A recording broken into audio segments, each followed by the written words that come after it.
복을 비는 제사. 아무래도 음력 세모가 가장 세모다운 법이다. 마을이나 읍내는 말할 것 없고 하늘에도 장차 다가올 새의 기상이 뚜렷하게 나타난다. 잿빛으로 무겁게 내려앉은 저녁 구름 사이로 간간히 성광이 비치고 이어서 둔탁한 소리가 울려 퍼진다. 이것은 부뚜막신을 보내는 이라는 뜻은 고대 중국의 풍습 가운데 하나이다 이렇게 되어 있네요. 음력 12월 24일은 부뚜막신이 성천하는 날로 그날이나 그 하루 전날 부뚜막신을 전송하는 제사를 지내는 것을 말한다. 이렇게 설명되어 있습니다. 이것은 부뚜막신을 보내는 폭죽 소리이다. 가까운 곳에서 터뜨리면 더욱 강렬해서 귀를 울리는 소음이 사라지기도 전에 공기 속에는 이미 희미한 화약 냄새가 가득 퍼진다. 바로 그날 밤 나는 내 고향 루전으로 돌아왔다. 고향이라고 말했지만 이미 살던 집은 없어져서 루스 어르신은 루시 집안의 학렬로 네 번째에 해당하는 어르신이라는 뜻이다. 네. 이게 이제 그 루신 자기의 집안 어르신을 이야기하네요. 루스 어르신 댁에 잠시 머물러야 했다. 그 어른은 나이 일가로 나보다 학렬이 하나 높아 넷째 아저씨라 불러야 했는데 성리학을 중시하는 나이 먹은 감생이었다. 이 감생은 국자감의 학생이라는 뜻이라네요. 예전과 크게 변한 것은 없었고 약간 늙긴 했지만 아직 수염을 기르지 않았다. 만나자마자 의례적인 인사를 나눈 뒤 나에게 살이 쪘구먼 이라고 말씀하시고는 바로 신당에 대해 욕을 해댔다. 이 신당은 이 정말의 유신을 주장하거나 그런 경향을 갖고 있던 이들을 통칭하는 말로 신의 혁명 전후에는 혁명당 사람이나 혁명을 옹호하는 사람을 가리키는 말로도 쓰였다. 이렇게 되어 있네요. 신당에 대해 욕을 해댔다.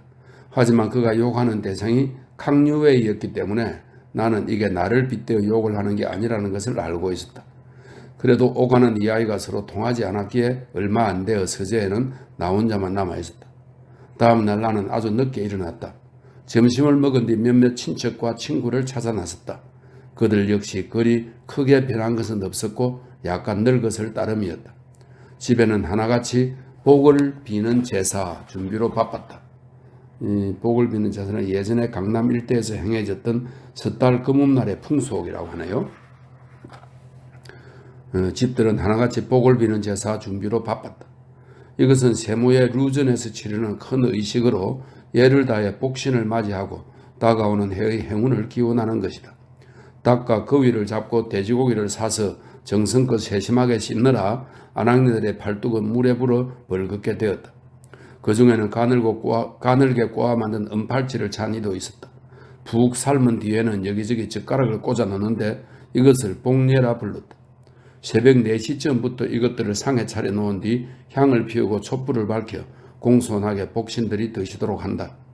의식에 참여하는 것은 남자들에게 한정되었고 의식이 끝나면 자연스럽게 폭죽을 터뜨렸다. 해마다 그러했고 집집마다 그러했다. 복례와 폭죽 등 속을 살 능력이 있다면 올해도 당연히 그러할 것이다.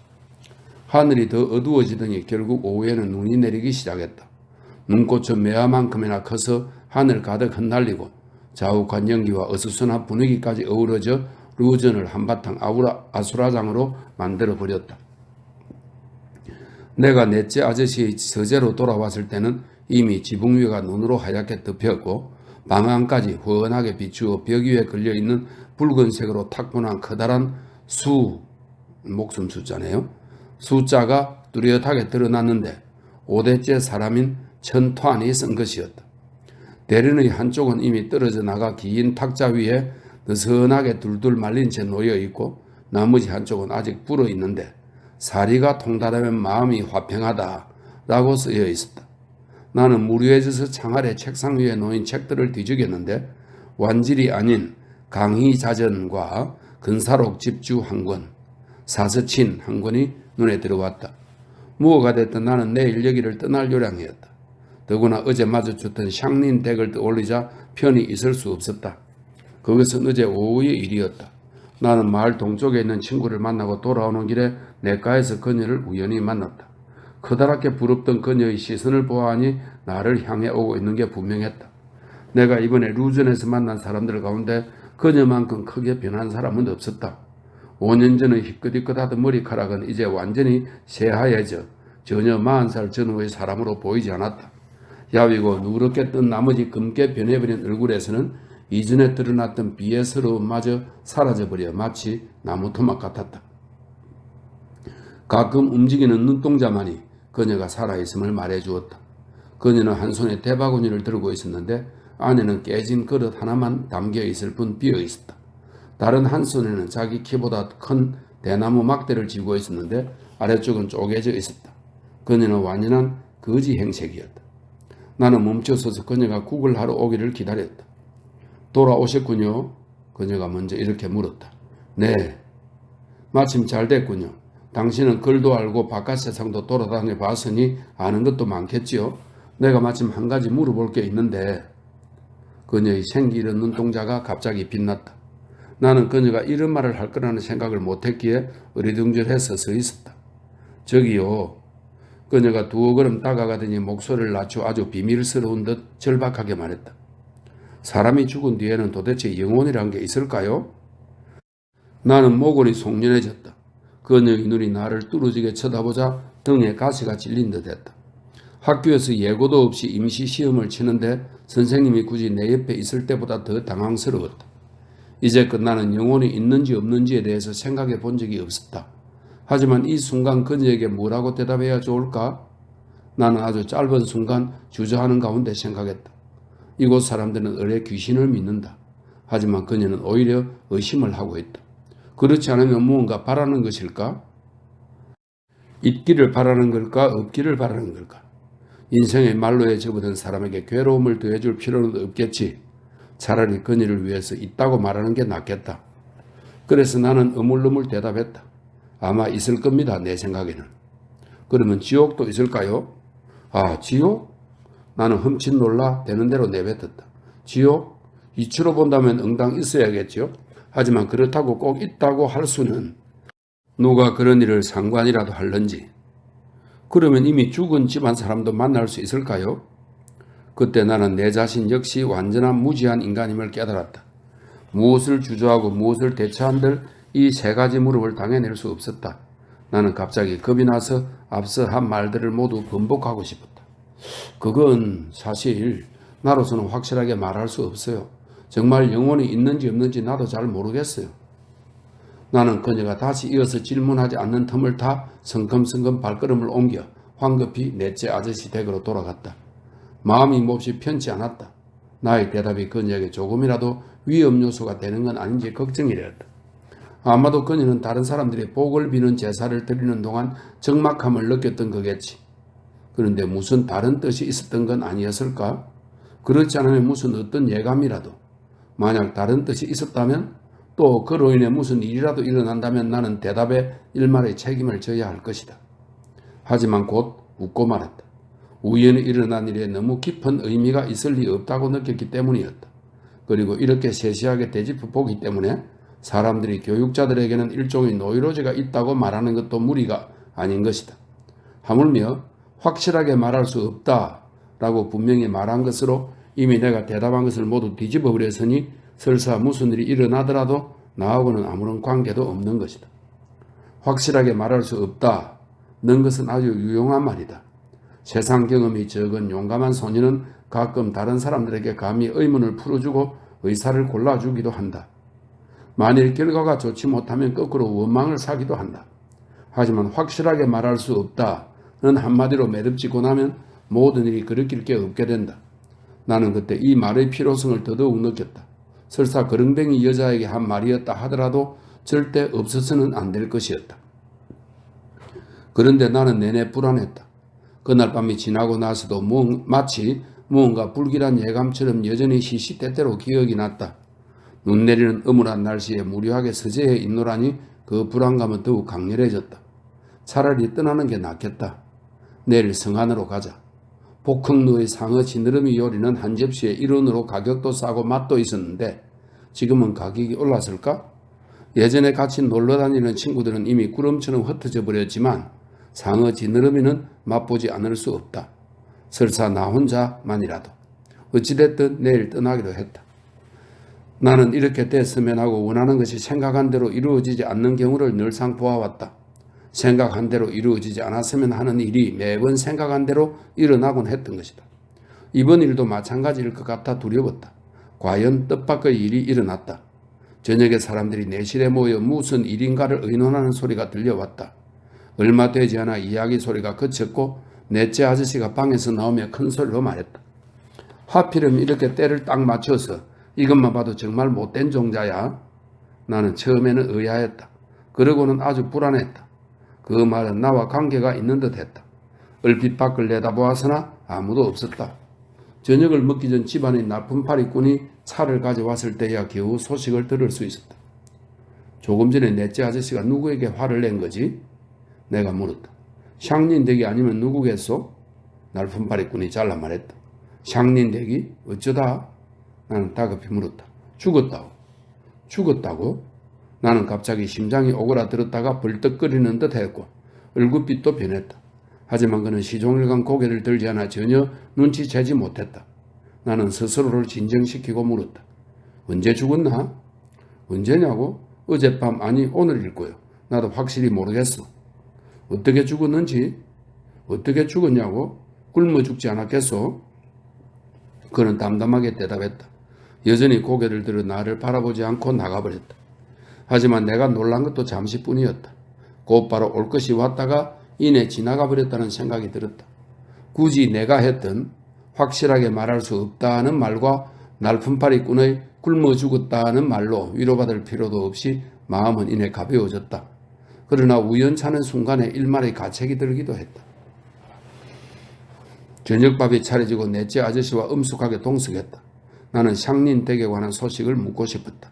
하지만 그가 귀신은 음양이라는 두 가지 기운의 자연스러운 조화의 산물이라는 글귀를 읽은 적이 있었지만 금기시하는 게 아주 많고 복을 비는 제사가 임박한 즈음에는 죽음이니 질병이니 하는 말들을 절대로 입에 올리지 않는다는 걸 알고 있었다. 부득이한 경우 그것을 대체하는 언어를 써야 하는데 해석하게도 나는 그걸 몰랐다. 그래서 누차 물어보려다가 끝내 묻지 못했다. 나는 그의 엄숙한 안색을 보고 내가 때를 딱 맞추어서 굳이 이런 때 찾아와 귀찮게 그는 못된 종자라고 여기고 있는 건 아닌가 하는 의심이 들었다. 그래서 한시라도 빨리 그를 안심시킬 요량으로 내일 역시 루전을 떠나 성으로 들어가려 한다고 말씀드렸다. 그 역시 굳이 만류하지 않았다. 무거운 분위기 속에서 식사를 마쳤다. 겨울이라 해가 짧고 눈까지 내려 어느새 어둠이 온 마을을 뒤덮었다. 사람들은 등불 아래서 바삐 움직였지만 창밖은 고요했다. 두껍게 쌓인 눈 이불 위에 눈송이가 내리는 소리가 사그락사그락 들려와 사람의 마음을 더욱 쓸쓸하게 했다. 나는 노란빛을 내는 기름 등불 아래 앉아 생각에 잠겼다. 아무짝에도 쓸모없는 샹린댁은 쓰레기 더미에 버려진 실적난 낡은 장난감 같은 존재였다. 그래도 예전에는 쓰레기 더미에서 형체를 드러내고 있어 재미있게 살아가는 사람들이 보기에는 그녀가 어째서 아직도 이 세상에 존재하는지 의아했을 것이다. 하지만 지금은 무상에 의해 깨끗하게 치워져 버렸다. 이 무상이란 말은 원래 불교 용어로 모든 사물은 변하고 회멸되며 되어 파괴되는 과정에 있다는 뜻인데 뒤에는 죽음의 뜻으로 또는 미신적인 전설에서 혼을 빼가는 사자의 이름으로 사용되었다. 이렇게 되어 있네요. 지금은 무상에 의해 깨끗하게 치워져 버렸다. 영혼이 있는지 없는지는 나는 모른다. 하지만 현세에 무료하게 살던 자가 사라져버리면 보기 싫은 존재가 보이지 않는 것만 해도 다른 사람을 위해서나 나 자신을 위해서나 나쁠 게 없다. 나는 고요한 가운데 창밖에서 눈이 사그락사그락 내리는 소리를 들으며 생각에 잠겼다. 그러자 마음이 한결 편안해졌다. 그러면서 예전에 보고 들었던 그녀의 반평생 삶의 흔적들이 이제 하나로 이어지는 것이었다. 그녀는 루전 사람이 아니었다. 어느 해 초겨울에 넷째 아저씨 댁에서 한의를 바꾸려 했는데 소개꾼 노릇하는 웨이 할멈이 그녀를 데리고 왔다. 하얀 끈으로 머리를 묶고 검은색 치마와 남색 겹저고리, 옅은 남색 조끼를 입고 있었고 나이는 대략 26, 7 정도 되어 보였다. 얼굴색은 푸르쭉쭉해서나 양볼은 오히려 붉은색이 감돌았다. 웨이 할멈은 그녀를 샹린댁이라 불렀는데 자기 친정집 이웃집 여자로 남편과 사별해서 일하러 나온 것이라고 했다. 넷째 아저씨는 미간을 찡그렸다. 넷째 아주머니는 그녀가 과부라는 것 때문에 그런 거라는 걸 알아챘다. 하지만 외모도 단정하고 손발도 크고 튼튼한 데다 순종하는 눈빛에 말도 하지 않아 본분을 알고 참을성이 있는 것 같아 보였으므로 넷째 아저씨가 눈을 찌푸린 것을 마음에 두지 않고 그녀를 머물게 했다. 시험 삼아 두고 보는 동안에 그녀는 쉬는 게 무료한 듯 하루 종일 일했다. 또 힘도 세서 어지간한 장정 못지 않았다. 그래서 사흘째 되는 날 매월 500푼의 급료를 주기로 결정했다. 모두 그녀를 상린댁이라 불렀다. 그녀의 성이 무엇인지 묻는 사람은 없었다. 다만 소개한 사람이 웨이자시한 사람이고 이웃 사람이라고 했기에 그저 웨이시련이 했다. 그녀는 말하기를 별로 좋아하지 않아서 다른 사람이 묻는 말에 대답하는 정도였는데 그 대답도 길지 않았다. 그래서 10여일이 지났어야 그녀에 대해 조금씩 알게 되었다. 그녀의 집에는 엄격한 시어머니가 있고 뗄나무를 해올 수 있는 정도의 10여 살 먹은 시동생이 있으며 봄에 남편을 잃었다는 것. 남편 역시 나무꾼이었는데 그녀보다 10살이 어렸다는 것. 사람들이 알아낸 것은 이 정도였다. 세월은 빨리 흘러갔다. 그녀는 조금도 게으름 피우지 않고 일을 했다. 먹는 것도 가리지 않았고 힘도 아끼지 않았다. 사람들은 루스 어르신 댁에서 고용한 하녀가 실제로는 부지런한 남자 머슴보다 일을 더 잘한다고 말했다. 연말이 되자 집안 청소하고 마당 쓸고 닭과 거위를 잡고 밤새워 복 제사 차리는 일까지 모두 한 사람이 도맡아 해 날품을 살 일이 없었다. 그러면서도 그녀는 오히려 만족해했고 입가에는 차츰 미소가 어렸으며 얼굴도 허옇게 살이 올랐다. 설이 막 지난 뒤였다. 그녀가 강가에서 쌀을 일고 돌아왔는데 갑자기 얼굴색이 변해 있었다. 먼 발치에서 강 건너편에 한 남자가 서성대는 것을 보았는데 남편이 큰아버지 같다고 말했다. 아마도 자신을 찾으러 온 것 같다고 했다. 넷째 아주머니는 깜짝 놀라 세세하게 물어보았지만 그녀는 더 이상 말하지 않았다. 넷째 아저씨는 그 사실을 알고는 미간을 찌푸리며 말했다. 그거 참, 그 여자가 도망을 친 게요. 그녀가 정말로 도망친 것인지는 오래지 않아 사실로 드러났다. 그러고는 10여일이 지났다. 모두 앞서의 일을 점차 잊어먹을 때쯤 되어 웨이 할멈이 30 남짓한 여자를 데리고 왔는데 샹린댁의 시어머니라고 했다. 그녀는 산골 사람 티가 나긴 했지만 응대하는 폼이 조용조용하고 말도 제법 잘했다. 인사를 나눈 뒤 죄송하다는 말과 함께 며느리를 불러서 집으로 데리고 가겠다고 했다. 봄이 되어 일이 몹시 바쁜데 집안에는 늙은이와 어린 것밖에 없어 일손이 부족하다는 것이었다. 시어머니가 데리고 가겠다는데 무슨 할 말이 있겠어? 넷째 아저씨가 말했다. 그래서 품삯을 정산하니 모두 1750푼이었다. 샹린댁은 한 푼도 쓰지 않고 모두 주인 집에 맡겨두었던 것이다. 이걸 다 시어머니에게 주었더니 옷까지 챙기고는 고맙다고 사례하고 나갔다. 그때가 벌써 정오였다. 그러고 보니 쌀은 샹린댁이 조리에 쌀을 일러가지 않았나? 한참 뒤에야 넷째 아주머니가 놀라 소리쳤다. 아마도 시장기가 돌아 점심 생각이 난 모양이었다. 그래서 모두 쌀을 이는 조리를 찾아 나섰다. 넷째 아주머니는 부엌에도 가보고 안채에도 가보고 마지막에는 침실까지 가보았지만 조리는 그림자도 보이지 않았다. 넷째 아저씨가 문 밖으로 나가봤지만 역시 보이지 않았다. 강가에 가서야 거기에 조리가 반듯하게 놓여있는 게 보였다. 옆에는 채소도 한 폭이 있었다. 목기관 사람들에 따르면 강에 흰 뜸배가 한측 정박에 있었는데 온통 뜸이 덮여 있어 안에 누가 있는지 몰랐고 일이 있기 전에는 아무도 주의를 기울이지 않았다고 한다. 샹린댁이 쌀을 일러 나와 막 앉으려는데 그 배 안에서 갑자기 산골 사람처럼 생긴 두 남자가 뛰쳐나와 하나는 그녀를 부둥켜 안고 다른 하나는 그들의 배 안으로 끌고 갔다는 것이다. 샹린댁은 울며 몇 마디 소리쳤지만 조금 뒤 아무런 소리도 들리지 않은 것이 아마 무언가로 입을 틀어막은 모양이라고 했다. 곧이어 두 여자가 걸어왔는데 하나는 모르는 사람이었고 다른 하나는 웨이 할멈이었다. 배 안을 엿보았지만 분명치 않은 것이 아마 묶인 채 바닥에 누워있는 것 같았다고 했다. 하지만 넷째 아저씨가 말했다. 그날 넷째 아주머니가 손수 점심을 짓고 아들 아뉴가 불을 지폈다. 점심을 먹고 나자 웨이 할멈이 다시 찾아왔다. 괘씸한지고. 넷째 아저씨가 말했다. 자네 어쩔 셈인가? 그러고도 뻔뻔스럽게 찾아오다니. 자네가 데려와 놓고는 저들과 저들과 한패거리가 되어서 이런 소동을 벌인단 말인가? 우리 집안을 웃음거리로 만들 셈인가? 넷째 아주머니는 설거지 하다가 그녀를 보고 화가 나서 말했다. 아이고, 저도 당한 거랍니다. 그래서 이렇게 찾아와서 분명하게 해명을 하려는 거지요. 그 여자가 나한테 와서 소개해달라고 했을 때에야 어디 시어머니를 속이고 온 줄 생각이나 했겠습니까요? 넷째 어르신과 마님께 죄송하게 되었습니다. 이 늙은 것이 그만 정신이 나가 조심하지 않은 탓에 단골되게 폐를 끼쳤네요. 유행이 댁에서 넓은 마음으로 너그럽게 봐주시고 저에게 따지지 않으셨던 겁니다. 이번에는 반드시 사죄하는 마음으로 좋은 사람을 소개해 올리겠습니다. 하지만 넷째 아저씨가 말했다. 그렇게 상린댁에 일은 일단락되고 오래지 않아 잊혀졌다. 넷째 아주머니만은 나중에 들인 하녀들이 대체로 게으름뱅이 아니면 식충이고 혹은 식충이 아니면 게을러 터져 아무래도 마음에 들지 않았으니 그때마다 상린댁이 생각났다. 그럴 때마다 혼잣말로 상린댁은 어떻게 지내고 있을까? 라고 중얼거렸다.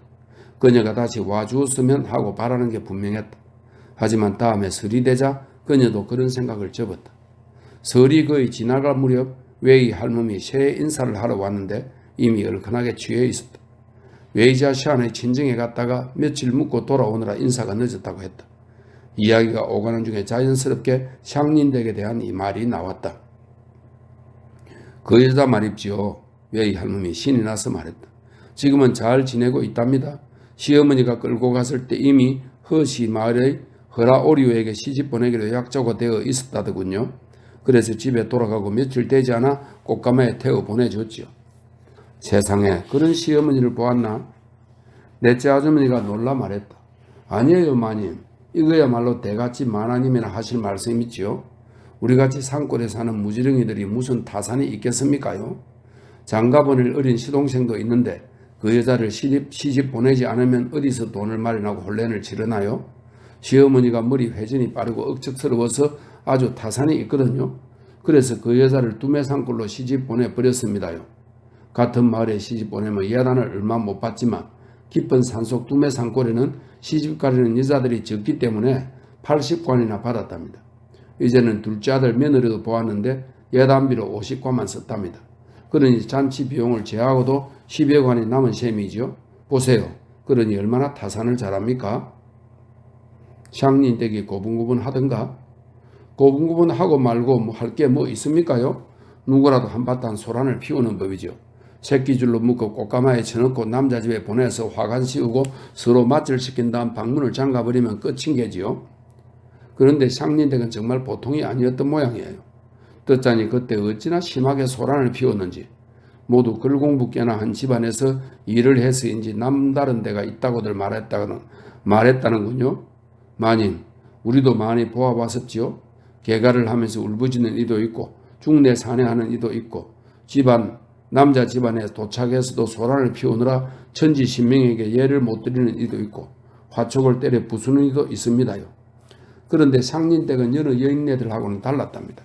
사람들 하는 말로 가는 도중에 줄곧 울고 욕하느라 허씨 마을에 도착했을 때는 목이 완전히 잠겨버렸다던군요. 가마에서 끌려 나와서는 두 남자와 시동생 셋이 힘껏 붙잡고 천지시민에게 절을 올리려 했지만 결국 못했다지요. 그 사람들이 한순간 방심해서 손을 넣어주었더니 불사 이를 어째? 그 여자는 홀레상 모서리에 머리를 찧어 크게 구멍이나 서늘이 솟구치는데 두 묶음이나 되는 향불 재를 붓고 붉은 천으로 두 겹이나 싸매도 피가 멈추지 않더랍니다. 여러 명이 달려들어 남자와 같이 신방에 쳐넣었는데도 욕을 해대고 어이구 정말이지. 그녀는 머리를 절레절레 흔들며 눈을 깔고는 입을 다물었다. 그래서 어떻게 됐나? 넷째 아주머니가 다시 물었다. 듣자니 다음 날에도 일어나지 않았다는군요. 그녀가 눈을 치켜뜨며 말했다. 그 다음에는요 일어났지요. 연말에는 애도 하나 낳았는데 사내 애 입죠. 새해가 되면 2살입니다. 제가 친정에서 며칠 있었는데 허씨 마을에 다녀온 사람 말로는 애기 엄마도 애도 살이 올랐더랍니다. 위로 시어미도 없고 남편도 가진 건 힘뿐이라 일도 잘하고 집도 자기 집이고 아이고 정말 운이 텄지요. 그 뒤로 넷째 아주머니는 더 이상 샹린댁을 입에 올리지 않았다. 하지만 어느 해 가을 아마도 샹린댁이 운이 트였다는 소식을 듣고 두 번의 설이 지난 뒤였을 것이다. 그녀가 넷째 아저씨 댁 안채에 서 있었다. 탁자 위에는 올방개 모양의 둥근 바구니가 놓여 있었고 저마 밑에는 조그만 이불 보따리가 있었다. 그녀는 여전히 하얀 끈으로 머리를 묶고 검정 치마와 남색 겹저고리, 옅은 남색 조끼를 입고 있었다.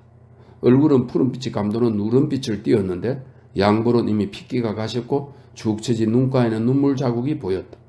눈빛도 예전과 같은 생기가 없었다. 이번에도 웨이 할멈이 데리고 왔는데 아주 딱하다는 표정으로 넷째 아주머니에게 구구절절 이야기를 늘어놓았다. 이거야말로 한 치 앞도 모른다는 말 그대로입지요. 이 사람 남편은 아주 튼튼했는데 그 팔팔한 나이에 장질부사에 걸려 죽을 줄 누가 알았겠습니까요? 원래는 다 나았는데 찬밥 한술 떠먹고는 재발했다지 뭡니까? 그나마 아들이 있어 다행이었죠. 이 사람 역시 뗄나무도 하고 찬부 따고 양잠도 하는 등 일을 잘해 그럭저럭 살만했는데 누가 알았겠습니까? 그 아이를 이리가 물어갈 줄을. 봄철도 다 가는데 마을에 이리가 내려올 거라고 누가 생각이나 했겠어요. 지금 이 사람은 자기 몸뚱아리 하나만 남았습니다요. 남편이 큰아버지 되는 사람이 집을 뺏고 이 사람을 내쫓았던 게지요. 정말 갈 데가 없어 옛 주인을 찾아온 겁니다요. 다행히 이 사람은 더 이상 아무것도 걸리적거릴 게 없게 되었고 이 댁에서도 마침 사람을 구한다고 해서 제가 데리고 왔습니다. 제 생각에는 모든 게 익숙하니 모든 게 낯선 사람들보다는 낫겠다 싶긴 합니다만 저는 정말 어리석었어요. 정말이지. 샹린댁은 총기가 사라진 눈을 들고 말했다. 저는 눈이 내릴 때만 들짐승이 산속에 먹을 게 없어 마을로 내려온다고만 알고 있었어요. 봄에도 그런 일이 있을 거라는 걸 몰랐지요. 아침 일찍 일어나 문을 열고는 작은 바구니에 콩을 가득 담아서 우리 아마오들의 문지방에 앉아 그걸 까라고 했어요. 말을 잘 듣는 아이라서 제 이야기를 듣고 밖으로 나갔지요. 제가 집 뒤에서 장작을 패고 쌀을 씻고 솥에 앉힌 다음 콩을 삶으려고 아마오를 불렀는데 대답이 없었어요. 나가서 보니 콩이 땅바닥에 흩어져 있고 우리 아마오가 안 보이는 거예요. 우리 아이는 남의 집에 놀러가는 법이 없었는데 그래도 여기저기 물어보았지만 역시 없었어요. 저는 조급한 생각이 들어 사람들에게 부탁해서 찾아봐 달라고 했어요. 점심때가 넘어서 산속까지 찾아갔다가 가시덤불 위에 우리의 신발이 걸려 있는 걸 보았어요. 모두 그걸 보고 이미 끝났다고, 아마 이리에게 물려간 것 같다고 했어요. 좀 더 들어가 보니 과연 우리 애가 풀숲에 누워있는데 오장은 이미 먹혀버렸고 가련한 것, 손에는 그 작은 바구니가 꼭 쥐어져 있었어요. 여기까지 말하고 그녀는 울기만 할 뿐 더 이상 말을 못했다. 넷째 아주머니는 처음에는 주저했는데 그녀의 말을 다 듣고는 눈자위가 빨개졌다. 그러고는 생각을 좀 하더니 둥근 바구니와 이불 보따리를 아랫방에 두라고 했다. 웨이 할멈은 어깨에서 큰 짐을 내려놓은 듯 크게 한숨을 쉬었다. 샹린댁은 아까 왔을 때보다 마음이 놓인 듯 별도의 지시를 기다리지 않고 익숙한 손놀림으로 이불 보따리를 풀었다. 그녀는 그때부터 다시 루전에서 하녀 노릇을 했다. 모두 예전처럼 그녀를 샹린댁이라 불렀다. 하지만 이번에는 그녀의 상황이 아주 많이 변해 있었다. 일을 시작한 지 사나흘 만에 주인들은 그녀의 손발이 예전처럼 민첩하지 않다는 걸 눈치챘다. 기억력도 많이 나빠졌고 죽은 사람 같은 얼굴에도 하루 종일 웃음기가 사라졌다. 넷째 아주머니 입에서도 불만이 터져 나왔다. 그녀가 처음 왔을 때 넷째 아저씨는 예전처럼 미간을 찡그리긴 했어도 그제까지 고용했던 하녀들 때문에 겪었던 어려움을 생각하고는 그다지 반대하지 않았다. 다만 넷째 아주머니에게 몰래 주의를 주었다. 저런 사람은 아주 가련하긴 해도 풍속을 어지럽힌 사람이니 단순한 일을 돕는 건 괜찮지만 제사 때는 그녀의 손을 타게 해서는 안 되고 음식 역시 당신이 직접 만들어야지 그렇지 않으면 불결해서 조상들이 드시지 않을 거라고 했다. 넷째 아저씨 댁에서 제일 큰 일은 제사였다. 샹린댁이 예전에 가장 바빴던 건 또 제사 때였다. 하지만 이번에는 한가할 따름이었다. 탁자가 대청의 한가운데 놓이고 상보가 펼쳐지자 그녀는 예전처럼 술잔과 젓가락을 놓으려 했다. 샹린댁 그만 내버려둬 내가 할 테니. 넷째 아주머니가 황망히 말했다. 그녀는 슬그머니 손을 움츠리고 다시 촛대를 가져갔다. 샹린댁 그만 내버려둬 내가 가지러 갈게. 넷째 아주머니가 또 황망히 말했다. 그녀는 몇 바퀴 빙빙 돌기만 하다 끝내 할 일이 없자 영문을 모른 채 물러났다. 그녀가 그날 한 일이라고는 부뚜막에서 불을 뗀 것뿐이었다. 마을 사람들 역시 예전처럼 그녀를 샹린댁이라 불렀다. 다만 어조가 예전과 사뭇 달랐다. 그녀에게 말을 건네기는 했지만 웃는 모습은 차가웠다. 그녀는 그런 것들을 눈치채지 못하고 그저 눈을 똑바로 뜨고 사람들에게 자기가 밤낮으로 잊지 못하는 이야기를 들려주었다. 저는 정말 어리석었어요. 정말이지. 저는 눈이 내릴 때만 들짐승들이 깊은 산속에 먹을 게 없어 마을로 내려온다고만 알고 있었어요. 봄에도 그런 일이 있을 거라는 걸 몰랐지요. 아침 일찍 일어나 문을 열고는 작은 바구니에 콩을 가득 담아서 우리 아마오들은 문지방에 앉아 그걸 까라고 했어요. 말을 잘 듣는 아이라서 제 이야기를 듣고 밖으로 나갔지요. 제가 집 뒤에서 장작을 패고 쌀을 싣고 솥에 앉힌 다음 콩을 삶으려고 아마오를 불렀는데 대답이 없었어요. 나가서 보니 콩이 땅바닥에 흩어져 있고 우리 아마오가 안 보이는 거예요. 우리 아이는 남의 집에 놀러가는 법이 없었는데 그래서 여기저기 물어보았지만 역시 없었어요. 저는 조급한 생각이 들어 사람들에게 부탁해서 찾아봐 달라고 했어요. 점심때가 넘어서 몇 사람이 산소까지 찾아갔다가 가시덤불 위에 우리의 신발이 걸려있는 걸 보았어요. 모두 그걸 보고 이미 끝났다고, 아마 이리에게 물려간 것 같다고 했어요. 좀 더 들어가 보니 과연 우리 애가 풀숲에 누워있는데 오장은 이미 먹혀버렸고 가련한 그 손에는 그 작은 바구니가 꼭 쥐어져 있었어요. 이 대목에서 그녀는 눈물을 떨고 웃고 목소리도 잠겼다. 이 이야기는 참으로 효과가 있었다. 남자들은 여기까지 들으면 웃음을 거두고 난감한 듯 가버렸다. 여자들은 그녀의 처지를 동정하듯 얼굴에서 무시하던 표정을 바꾸었고 함께 따라 울기까지 했다.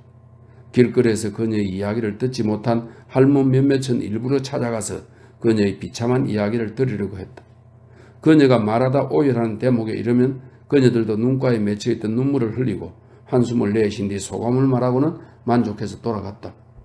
그녀는 반복해서 사람들에게 자신의 비참한 이야기를 들려줄 뿐이었는데 항상 연할머니들이 그녀의 이야기를 들으러 왔다.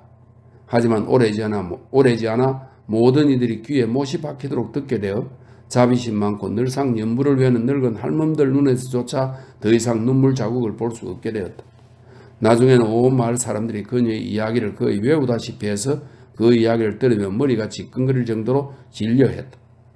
저는 정말 어리석었어요. 정말이지. 이렇게 그녀가 말을 꺼내면 사람들은 바로 이렇게 받았다. 그래, 자네는 눈이 내릴 때만 들짐승들이 깊은 산속에 먹을 게 없어 마을로 내려온다고만 알고 있었던 게지.